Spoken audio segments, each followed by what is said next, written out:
Bienvenidos a la consulta de MCA con una servidora, la doctora Erika Pérez.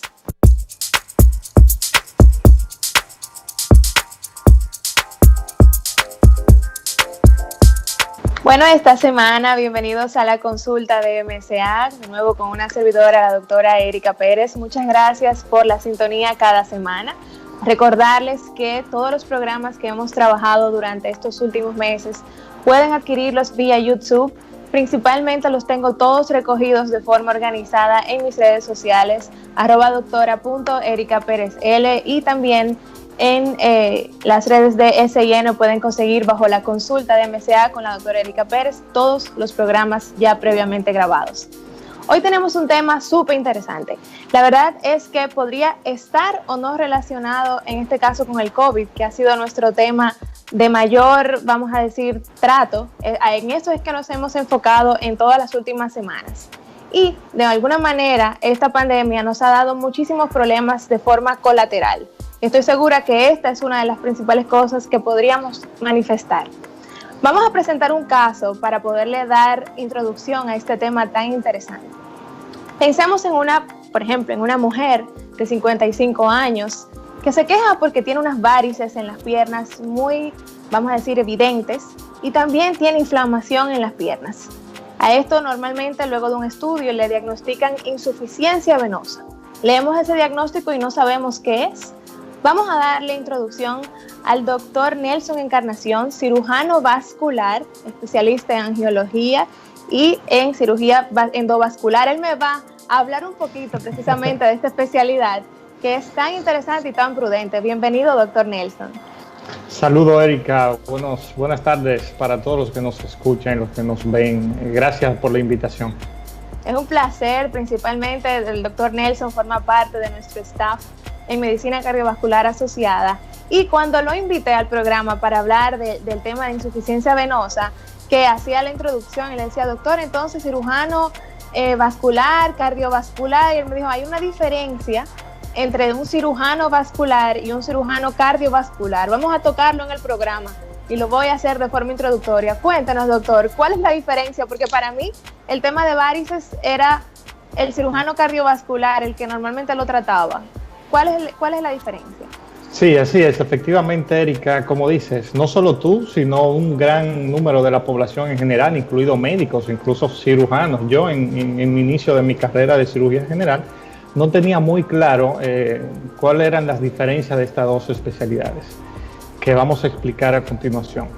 El cirujano cardiovascular como tal ve las patologías que tienen que ver con el corazón, pacientes que necesitan una revascularización coronaria y, por ejemplo, pacientes que necesitan un reemplazo de alguna válvula del corazón. Normalmente toda esa patología la ve el cirujano cardiovascular, incluyendo también la primera porción de la aorta, que es la principal arteria del cuerpo. Entonces, en su primera porción, que nace del corazón, la porción ascendente, toda esa patología que involucra este segmento del sistema circulatorio, pues lo ve el cirujano cardiovascular. Por otro lado, el cirujano vascular, como tal, muchos conocen como cirujano vascular periférico, porque ve entonces las patologías que afectan al sistema circulatorio en la periferia del organismo. Es decir, las arterias aorta a nivel del abdomen o a nivel del tórax, después de la emergencia de la arteria subclavia, y las arterias de las extremidades, tanto inferiores como las extremidades superiores.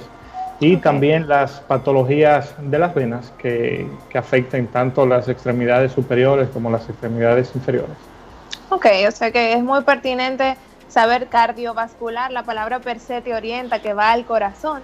Y en este caso, el resto de toda vamos a decir, los vasos sanguíneos que no tienen necesariamente relación. Aunque yo estoy segura que el cardiovascular tiene la competencia para tratarlo en caso de que usted sea asistido por él, por supuesto.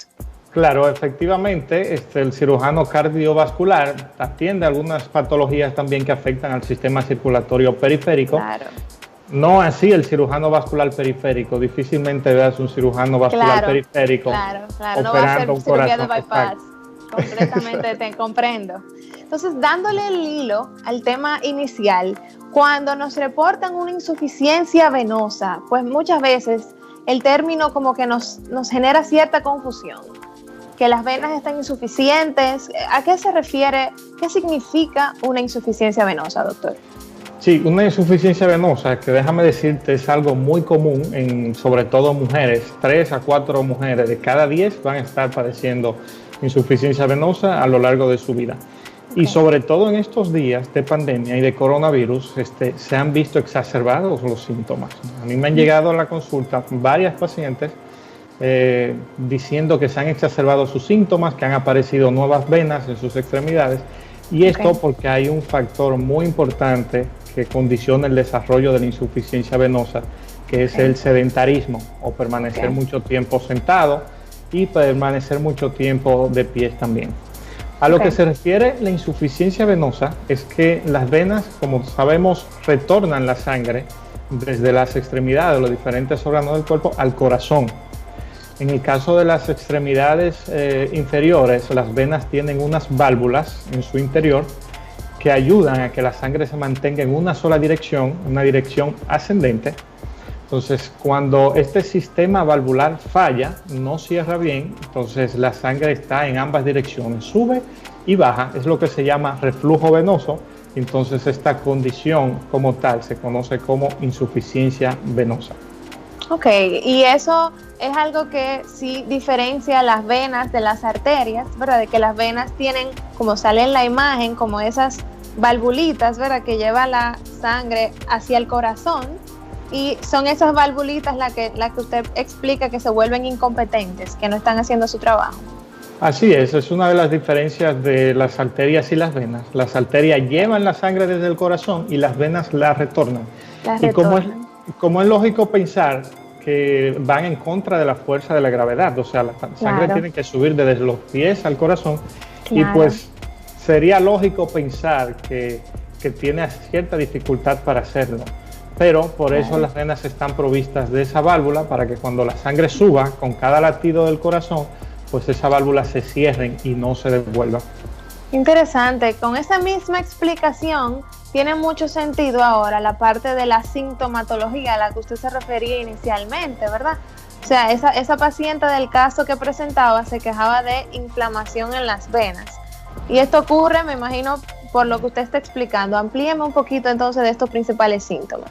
Sí, efectivamente, como la sangre está subiendo y bajando, esto hace que aumente la presión dentro de las venas. Al aumentar la presión dentro de las venas, hay una dilatación de las paredes venosas, por lo que la hace más grande. Por eso los pacientes que sufren de insuficiencia venosa, se le ven esos trayectos venosos que la gente conoce, que se llaman a sí mismos varices. De hecho, mucha gente confunde varices con insuficiencia venosa. Insuficiencia venosa es la enfermedad y las varices pues son la manifestación física de esa. Son la consecuencia, diríamos. Como la consecuencia de la insuficiencia venosa, producto de esa hipertensión venosa dentro de las venas que hacen que éstas se dilaten. Al dilatarse, sus paredes se pueden engrosar, producir inflamación y pueden también carecer de oxígeno en su pared y producir un dolor que muchas veces molesta mucho a los pacientes. Ok, o sea que el dolor al que se aquejan los pacientes en las venas tiene mucho que ver con que la vena se dilata, se engrosa la pared y eso entonces produce dolor. Efectivamente, cuando se distiende en la pared de la vena, se produce isquemia en la pared de la vena. O sea, los pequeños vasos que llevan la sangre a la pared de la vena se ocluyen, entonces se produce un dolor de tipo isquémico más bien dentro de la pared de las venas. Comprendo. Y ese dolor tipo isquémico tiene como una sensación que de punzadas, calambre, ardor. ¿Cómo lo podrían describir?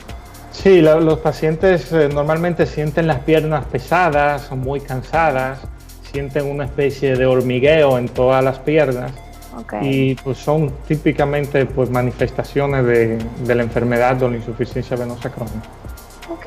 Usted hablaba de algo muy importante y muy puntual, y el tema de la pandemia nos afecta a absolutamente a todos nosotros, y decía que el sedentarismo, estar sin actividad durante el día, mucho tiempo sentado, mucho tiempo de pie, me imagino también los dos son puntos de vamos a decir, poca movilidad, hacen que insuficiencia venosa sea más manifiesta. Entonces, para nosotros profundizar en esas causas, ¿verdad? En los principales motivos por los que ocurre la insuficiencia venosa, primero vámonos a una pequeña pausa y venimos con más de la consulta de MCA.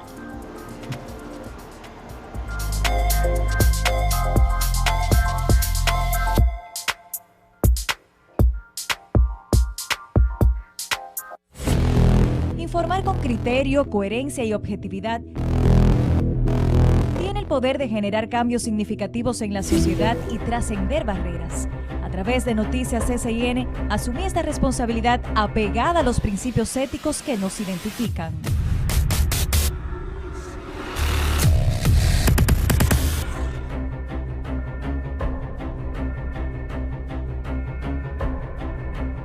Noticias SIN se ha convertido en el primer canal de noticias dominicano en YouTube en ser reconocido como Creador Plata, tras alcanzar los 100.000 suscriptores, por lo cual recibimos el botón de plata.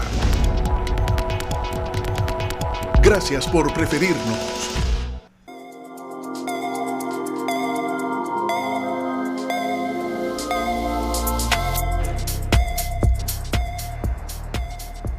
De regreso en la consulta de MCA, una servidora, la doctora Erika Pérez. Hoy en la consulta tenemos de invitado al doctor Nelson Encarnación, cirujano vascular, hablando sobre insuficiencia venosa. Nos ha dado una muy buena explicación de a lo que se refiere la insuficiencia venosa, anatómicamente qué sucede, y hablamos también de la sintomatología. El doctor ahora nos va a hablar de un preámbulo que me dio y me lo va a extender, de que las principales causas de la insuficiencia venosa son varias y que el sedentarismo definitivamente es algo que al más activo ahora mismo nos afecta, porque la cuarentena nos tiene mucho tiempo en la casa y de alguna manera esa inactividad empeora la insuficiencia venosa. ¿Por qué el sedentarismo, doctor, tiene tanta relación y cuáles son las otras causas? Sí, fíjate, Erika, como decíamos anteriormente, las venas son las que retornan la sangre desde los pies hasta el corazón. Para ello hay tres sistemas en la extremidad inferior. Está el sistema venoso profundo, hay un sistema venoso superficial y otro que comunica ambos, el sistema de perforantes. Entonces, estas venas que van hacia el corazón o que retornan la sangre hacia el corazón van por dentro de los músculos. Y uno de los mecanismos que ayudan a ese retorno venoso son precisamente la contracción de estos músculos. Por eso siempre recordamos o recomendamos a los pacientes con insuficiencia venosa que tienen que hacer ejercicio. Porque como las venas van por dentro de los músculos, cuando estos se activan o se contraen, los músculos comprimen las venas, facilitando así el retorno venoso. Igual que cuando el paciente deambula, la suela plantar del pie, por ejemplo, también favorece mucho este retorno venoso. Entonces, en estos tiempos de coronavirus y pandemia, donde mucha gente no puede hacer sus ejercicios de forma habitual, donde tienen que quedarse en la casa porque no puede ir a su trabajo, entonces este sistema muscular que ayuda bastante al sistema circulatorio en las venas, pues no está funcionando como debe ser. Entonces esto tiende a exacerbar los síntomas de insuficiencia venosa. Ok, la obesidad también, yo como médico nutrióloga he visto que empeora tremendamente la insuficiencia venosa. Diría que incluso hasta un 90% de los pacientes obesos pueden tener insuficiencia venosa porque la carga definitivamente que aumenta la éstasis, ¿verdad? El éstasis venoso. Éstasis venoso, exacto. Se refiere a la disminución de la velocidad con que la sangre retorna al corazón. Como claro, hay un enlentecimiento del flujo sanguíneo y obviamente la obesidad juega un papel preponderante en claro. esto. Siempre recomendamos a los pacientes también bajar de peso. Hay otras causas que la exacerban, por ejemplo, el hecho de ser mujer, condiciona, ya nos predispone. Predispone a desarrollar insuficiencia venosa, asuntos hormonales que intervienen ahí. Otro factor muy importante es el embarazo, por ejemplo. Okay. Que es el mismo, me imagino, mecanismo que en el caso de la obesidad. Sí, es muy parecido. En el caso del embarazo hay un aumento de la presión intraabdominal, lo que hace o dificulta el retorno venoso, aumentando así la presión dentro de las venas, y esto hace pues que muchas mujeres desarrollen varices, aun si no la tienen, durante el embarazo, y Si la tienen, pues se exacerban y aparecen muchísimo más Claro. en este estado de... ¿Y la genética, doctor, influye también? Muchísimo, muchísimo. Sí. De hecho, es uno de los factores más importantes para desarrollar... Porque no importa que insuficiencia sea venosa. delgado, ¿verdad? En este caso. Exacto, aunque sea delgado, si tiene un componente genético, pues tiene muchísimo riesgo de padecer de insuficiencia venosa. Y el otro factor que se une en importancia a la herencia y la genética es la edad. La A edad, medida ok. que pasan los años, se van haciendo más elásticas las paredes de las venas y entonces esto hace que se prostruya más, que se dilaten más y que el paciente pueda sufrir de insuficiencia venosa. Cuando hablamos de edad nos referimos a que mayores de 65 años tienen mayor predisposición, ¿verdad? Porque eso hay que Exacto. definirlo. Antes era como que más de 40 años, 50 años, son unos jovencitos o adultos jóvenes. Sí. Digo, mayores de 65 también. El asunto es que hay una mayor predisposición a la formación de varices. Es- Interesante, doctor. Hay una situación que siempre me ha llamado la atención. Trastornos de la coagulación no tienen ninguna relación en este caso con insuficiencia venosa. No necesariamente, aunque si Ok. tú tienes un trastorno de la coagulación y padeciste de alguna trombosis venosa profunda, esto sí condiciona el desarrollo de insuficiencia venosa. Ok. Porque el trombo, pues al formarse por dentro de las venas, pues destruye y afecta las válvulas venosas. Pero no es como Ok. tal que haya una relación directa entre la trombos y desarrollo de insuficiencia Y venosa. desarrollo. Muy bien. Sí.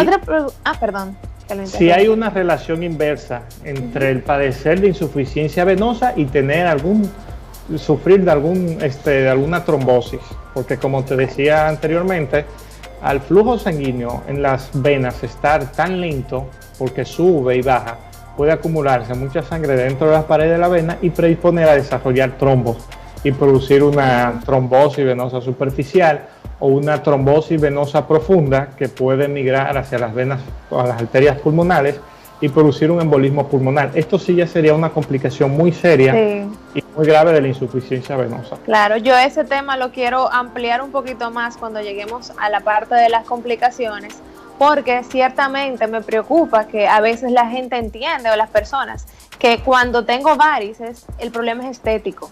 Sí. Bueno, tengo unas venitas ahí sin saber el trasfondo a lo que esto lo predispone a usted. O sea que es muy importante.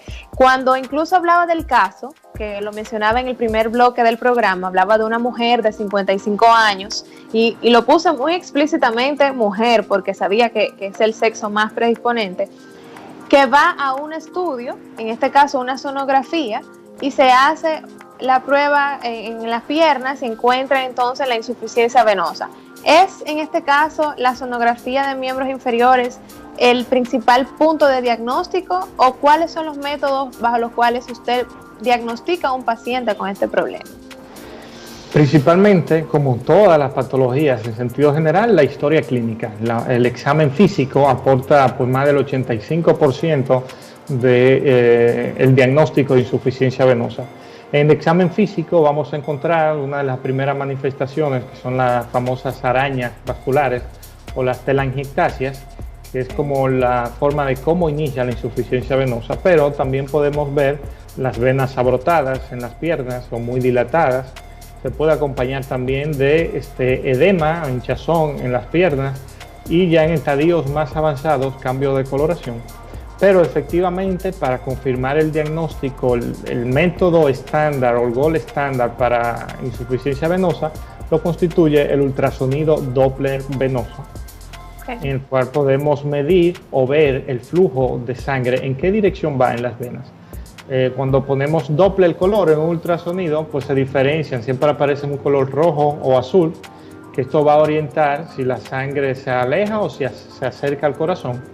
En el caso de las venas, cuando hacemos maniobras de Valsalva o comprimimos la pantorrilla, vemos cómo este flujo de sangre asciende al corazón tornándose de color rojo, por ejemplo, si está calibrado de esa forma, y cuando soltamos pues se devuelve y se torna un color azul. Entonces ahí decimos hay reflujo venoso, se está devolviendo la sangre, para que la gente entienda, y obviamente este reflujo debe ser mayor a 0.5 segundos en el caso del sistema venoso superficial y más de 1 segundo en el sistema venoso profundo para considerarlo patológico. Ok, y esos son unos términos que también todas las personas que nos ven del gremio médico pueden absorber, ¿verdad? No todos somos especialistas en esta parte de la radiología, de la realización de estudios sonográficos, pero es muy importante entender estos conceptos porque en el caso de que haya una diferencia entre uno de los valores que usted está mencionando, puede que no se diagnostique entonces la insuficiencia venosa. Mire cómo es tan importante que usted, porque tenga unas varices, porque doctor, aquí todos tenemos un amigo médico, ¿verdad? Algún familiar que le pedimos, a mí particularmente, y voy a ser muy clara, hasta mi familia me dice, indícame tal cosa. O sea, ni siquiera, no me dejan ni siquiera hacer lo que usted dijo que es lo más importante, la historia clínica. O sea, déjame preguntarte cómo te sientes, cuándo empezó, dónde te duele, cómo te duele, que usted le pueda ver las piernas, que usted pueda realmente saber si además del Doppler hay otra indicación. O sea, profundizar en la evaluación va a depender ciertamente de esa interacción de la historia clínica. O sea que es muy importante esta parte. Y es el Doppler entonces la principal forma desde el punto de vista de imágenes, de verlo. Esto no se ve por tomografía, ni por resonancia, ni por ningún otro estudio de imagen. No, indiscutiblemente el Doppler color es la herramienta ideal. Es un método no invasivo que no le hace daño a nadie, claro, no es costoso, que no duele, y accesible, tampoco. No duele, accesible. Exacto. Pues en muchísimos lugares. Claro, y no necesita ningún modo de preparación, usted no necesita ir en ayunas ni mucho menos. No. En cualquier momento se hace ese estudio. En cualquier momento se puede hacer el estudio, normalmente se hace con el paciente de pie. Y en los casos muy extraños donde haya un reflujo no dependiente del sistema venoso superficial o safeno, muchas veces hay un reflujo que es dependiente de venas más profundas o que están en el abdomen, como son las venas ováricas o las venas gonadales. Muchas veces sí se necesita otro estudio para ver esas venas que no se pueden ver, no se pueden ver fácilmente con el ultrasonido Doppler. Para eso entonces existe lo que llamamos flebografía. La flebografía, que es un estudio que necesita radiación y medio de contraste y que es un estudio invasivo, se inyecta medio de contraste en las venas y se puede ver entonces si hay reflujo en las venas, pero ya a nivel de abdomen o pelvis, que muchas veces no son valorables por el ultrasonido. Es como un cateterismo cardíaco, pero a las venas. Pero a las venas. En el otro caso es a las arterias. Excelente, muy, vamos a decir, explícito. Doctor, nos piden una segunda pausa, pero volvemos con más de la consulta de MCA.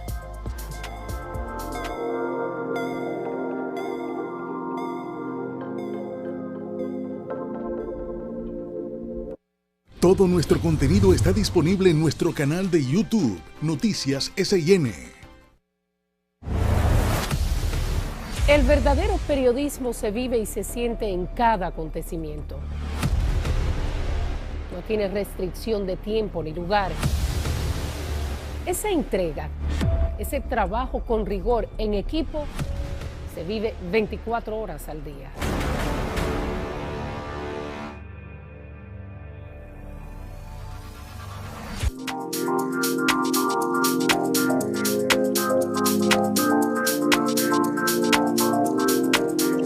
De vuelta en la consulta de MCA, una servidora, la doctora Erika Pérez. Hoy conmigo el doctor Nelson Encarnación, cirujano vascular, hablando de insuficiencia venosa. Hemos desarrollado el tema de una manera muy chula, muy dinámica. Me ha encantado, la verdad, tenerlo en el programa y vamos a darle continuidad. Antes de la pausa, hablábamos de las principales causas y también de la forma diagnóstica. Reforzábamos la importancia de la historia clínica, de que usted vaya a su especialista y que esa persona le indique lo que usted necesita para poder resolver el problema. Entonces ahora vamos a hablar de cómo vamos a solucionar esta situación. Tengo ya el diagnóstico, es muy evidente todo lo que hemos discutido. ¿Qué hace el especialista?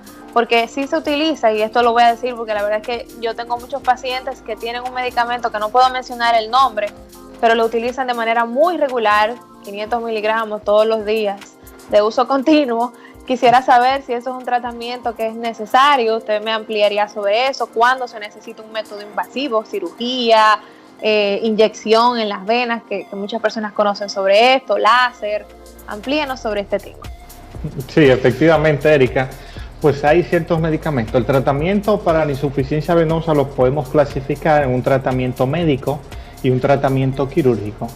En el tratamiento médico va a incluir las medidas generales como bajar de peso, hacer ejercicio, utilizar medias de compresión que ayudan muchísimo pues, al retorno venoso, y hay ciertos medicamentos que son venoactivos o drogas vasoactivas que favorecen el tono venoso, el tono de las venas a través de los músculos que tienen las paredes de las venas, y esto mejora mucho la circulación venosa, y en algunos pacientes disminuye mucho los síntomas de esto que te hablaba de pesantez, dolor, incluso el edema. Se ha visto que mejora en algunos pacientes el uso de estos medicamentos. Pero ¿qué desventaja tiene estos medicamentos? Que la mayoría pues, son de plantas naturales que van al hígado, y si se usan por un tiempo muy continuo, muy seguido, pueden afectar el hígado, producir hepatopatías. Entonces muchas veces va a resultar más cara la enfermedad que el tratamiento. O sea, va a haber otras complicaciones asociadas al uso continuo del medicamento. Entonces, cuando se opera un paciente, hay indicaciones puntuales, y de hecho, si el paciente es candidato a cirugía, lo que recomiendan las guías internacionales es hacer la cirugía en vez de dar un tratamiento médico. El tratamiento quirúrgico está indicado para pacientes que tengan una insuficiencia venosa con reflujo dependiente de la vena safena, que es el del sistema venoso superficial que hablábamos anteriormente, y que tenga sintomatología. Si el paciente tiene estas dos características, está asintomático y tiene un reflujo dependiente de la vena safena, entonces el paciente es candidato a cirugía. La cirugía consiste en cerrar o ablacionar este sistema venoso superficial por diferentes métodos. Anteriormente, hace muchos años, desde el 1998 hacia atrás, el gold estándar para este tratamiento consistía en el stripping o safenectomía, que es quitar la vena por completo, la vena safena superficial. Entonces toda la sangre retorna por el sistema venoso profundo, que en la mayoría de los casos está competente. Pero este método ha quedado en desuso en los países desarrollados como Estados Unidos, Inglaterra y demás países europeos, porque produce muchas recidivas. Cuando se quita esta vena así, que se saca por completo, el cuerpo desarrolla nuevas venas para sustituir esta, y las que desarrolla no tienen válvulas en su interior, las válvulas que hablábamos anteriormente. Por consiguiente, estas nuevas venas que se desarrollan van a estar insuficientes y el paciente va a tener la enfermedad, por lo que en pocos años va a venir con el mismo problema, o tal vez peor que cuando lo tenía inicialmente. Por eso, a partir del año 1999 vino la era en la cirugía endovascular, donde se sustituyó por completo este tratamiento de safenectomía o de stripping venoso por métodos que ablacionan la vena por dentro, o sea, la cierran de la circulación.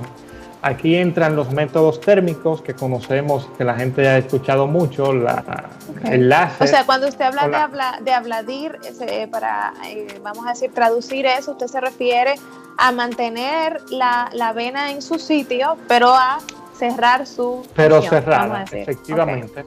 Se queda la vena dentro de la pierna, pero cerrada, ya sin ninguna función, sin ningún flujo sanguíneo, y todo el flujo que pasaba por ahí, pues retorna por las venas profundas de las cuales hablábamos anteriormente. Qué interesante. Y ahí entonces no solamente se habla porque he visto que se hace láser, que se le inyecta algo, que a esto le llaman escleroterapia. Escleroterapia, efectivamente. Sí, los métodos, te decía, hay métodos térmicos, lo que incluyen temperaturas, que son el láser y la radiofrecuencia. Esto lo que hacen es que a alta temperatura cierran la vena, es como soldar la vena por dentro, literalmente.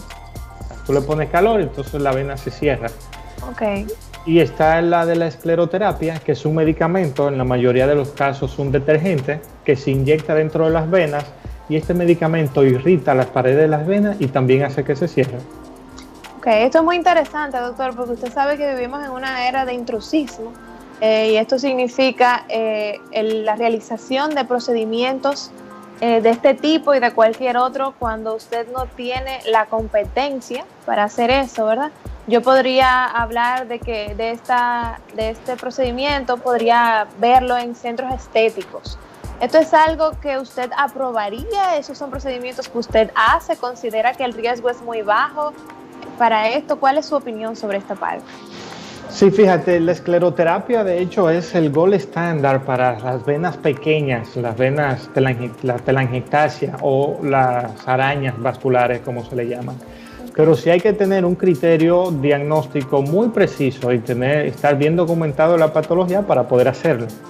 Porque es el método ideal siempre y cuando no haya reflujo safeno, es decir, de la vena safena, la principal vena de la pierna del sistema venoso superficial. Okay. En los casos que haya un reflujo safeno, inicialmente hay que tratar la vena safena y luego entonces esas arañitas que se ven, que a veces son muy molestosas y que muchas mujeres sobre todo se la quieren quitar por fines estéticos. Claro. En los casos que se inyectan estas venas sin tener un conocimiento o un estudio previo de cómo está el sistema safeno y hay un reflujo safeno, esto es lo que hace es que exacerba esas venitas, esas arañitas y sale muchísima más después en otros lugares. Es como desalborotar un panal de abeja. O sea, si tú cierras estas venitas sin corregir la causa principal que le está produciendo, pues sale muchísima más y entonces son más difíciles de tratar. De corregir.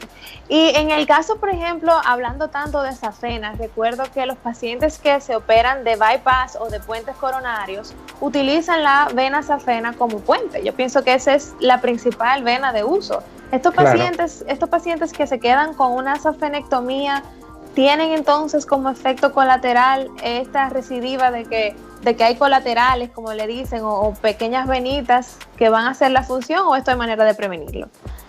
Sí, mira, sobre todo cuando se hace una cirugía de bypass con una vena safena, normalmente se hace en pacientes que no tienen insuficiencia venosa, porque si el paciente tiene insuficiencia venosa y ha estado con mucho tiempo padeciendo de insuficiencia venosa, las venas se dilatan mucho y muchas veces no sirven para el bypass porque tienen un tamaño muy grande y están muy dilatadas. Las arterias coronarias son bastante pequeñas y en este caso no servirían. Ahora bien, aquí pues se evalúa riesgo-beneficio. Nosotros estamos usando un conducto que es el ideal en cualquier puente que vayamos a hacer, que sea de tu propio cuerpo, de tu propio organismo, pues que después puedan salir algunas otras venas y sobre todo si... considerando la cirugía mayor que es, claro. Exacto. Y sobre todo si tú no has tenido insuficiencia venosa previa, pues los efectos no van a ser tan marcados como en los casos donde hay una insuficiencia venosa ya previamente diagnosticada. Muy interesante esta parte y es raro entonces encontrar un paciente que no tenga insuficiencia venosa, porque la tendencia es que los pacientes que se operan de cirugía bypass están en sobrepeso u obesidad, pues la enfermedad cardiovascular tiende a haber sido un proceso crónico. No siempre es así, por supuesto, pero esto impacta. Una pregunta que me crea... En ese sentido también, o sea, hay que tomar en cuenta que normalmente el paciente que se usa la vena safena para bypass se toma un segmento corto, a diferencia de cuando se hace una safenectomía por insuficiencia venosa, que se hace lo que llamamos ligadura alta, que se liga la vena desde el callado donde nace y se saca desde arriba del tobillo, o sea, toda la vena en la extremidad completa se arranca. Y estos son una cosa que favorecen también en el caso cuando se usa la vena para puentes coronarios, que es un segmento más corto que se usa de la vena. Claro. Y antes de hablar sobre todo este modo de tratamiento y entender muchísimo más de qué se trata, algunas de las preguntas de las redes sociales tienen mucho que ver con personas que se han hecho el tratamiento y no le ha ido muy bien, vamos a hablar de eso al final. Pero, ¿cuáles son las principales complicaciones de yo no corregir la insuficiencia venosa, de yo no prestarle atención a las varices? Porque hablabas de algo tan dramático como una trombosis. Cuéntanos un poco sobre la parte de complicaciones. Sí, efectivamente. Como te decías, el flujo está subiendo y bajando. Puede predisponer a desarrollar trombosis venosa, tromboflebitis, que es en el caso de las venas superficiales, o que migra un trombo hacia las venas profundas, y esto pues migrar hacia los pulmones. Y aquí sí sería una complicación muy grave y severa que puede incluso comprometer la vida de los pacientes. Inicialmente se consideraba el tratamiento de las venas de las varices como un problema estético. Hoy en día sabemos que no es un problema estético, es un problema que afecta y que impacta la calidad de vida de la paciente que lo padecen y que también puede condicionar a desarrollar otras enfermedades que son más graves y que pueden comprometer su vida. De los estadios propiamente de la insuficiencia venosa que pueden llegar a evolucionar y que son unas complicaciones, o no complicaciones, sino son parte de la insuficiencia venosa, pero su estadio más avanzado y severo está también el desarrollo de úlceras venosas que se forman en la cara interna de la pierna. Afortunadamente, solamente 4% de la población que tiene insuficiencia venosa van a desarrollar esta úlcera, pero es mejor prevenir que lamentar, como dicen. Las úlceras son como las que le llaman llagas, ¿verdad? Como la llaga, exacto, es como una llaga, un nacido, por ejemplo, como la gente le conoce. Lo conoce, claro. Popularmente, se forman en la cara interna de la pierna, realmente son muy dolorosas, son difíciles de cicatrizar y para que tengan una buena evolución necesariamente hay que corregir el reflujo safeno, hay que operar las varices. Entonces yo diría, pues, ¿para qué esperar a que llegue y se complique ahí para tratarla? ¿Y por qué no acudir al especialista antes y evitar esa complicación que evoluciona esa? Diste en el clavo y en la parte que a mí más me apasiona, que es la parte de prevención. Pero venimos con más después de la pausa.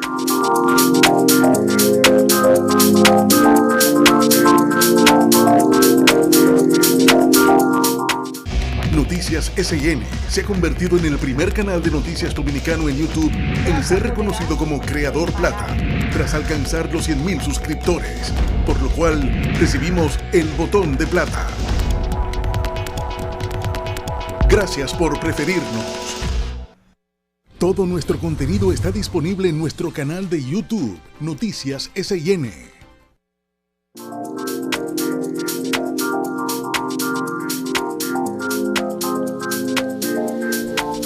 Estamos en la consulta de MCA con la doctora Erika Pérez y el doctor Nelson Encarnación, cirujano vascular. Hemos tenido un programa interesantísimo y ahora vamos a hablar de la parte más relevante, que es la parte preventiva. ¿Qué hacer para nosotros evitar que la insuficiencia venosa avance en estadios, como decía el doctor, que progrese a un punto donde ya prácticamente el daño es casi irreversible?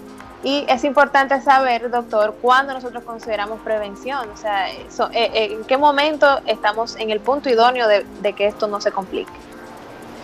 Sí, es muy importante la prevención, la vamos a enfocar en varios puntos. Lo primero, que si tienes la condición genética, pues ya con eso ahí no se puede hacer nada. Pero si puedes prevenirla de acuerdo a tu trabajo, si pasas mucho tiempo sentado en la oficina, puede que cada 2 horas, por lo menos cada 3 horas, te paras y das unos pasos. Haciendo ejercicio, caminando también ayuda mucho a la circulación venosa.